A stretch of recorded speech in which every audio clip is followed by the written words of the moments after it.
A Basmanny District Court of Moscow sentenced Ilya Krasilshchik, a former publisher of Meduza and founder of the support service project in absentia, to 8 years in a penal colony. He was found guilty on spreading fakes about the Russian army based on political hatred, and all because of one-off post on Instagram about the killing of civilians in Bucha and an interview on YouTube. By the way, the prosecutor asked for 9 years in prison.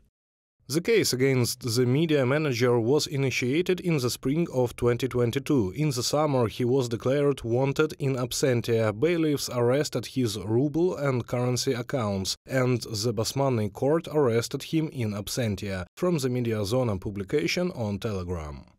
Krasilshchik now lives in Berlin. After the appearance of information about the verdict of the court, he wrote: Russian Iskander hit Kramatorsk and killed at least 10 civilians. What is this? What laws will punish it? And by what court? There is no logic in what is happening, so let's not pretend. Courts decide nothing, laws mean nothing, and I'm not here at all. Ilya Krasilshchik, former publisher of Meduza on Facebook. Ruslan Ushakov, the author of the True Crime Telegram channel, was sentenced to 8 years in prison. He was found guilty under 4 articles of the Criminal Code due to publications about the shelling of Mariupol by the Russian army and the killing of civilians in Ukraine by Russian invaders.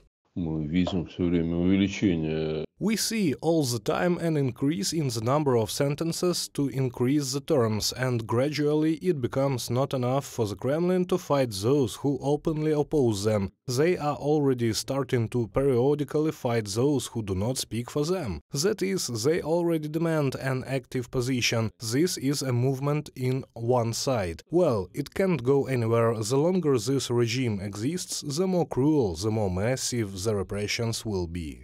A photographer from Perm, Yakov Ovchinnikov, was charged with the repeated discrediting of the army, and again because of the anti-war message in the social network. Later, Ovchinnikov, along with other protesters, was detained at an anti-war rally and taken to the police. Then he left Russia.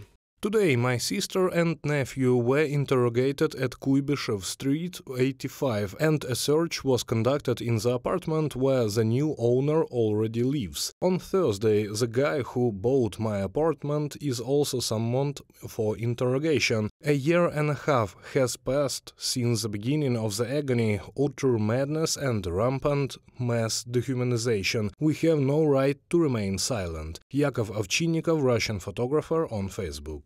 Recently, journalists from the OVD Info Media project discovered information that the Basmanny District Court of Moscow received a criminal case under an article on military fakes against film producer Alexander Rodnyansky. Human rights activists report that more than 600 people have become defendants in criminal cases initiated because of anti-war protests in Russia. Reported by Roman Smoler, Yulia Bil, UA TV News.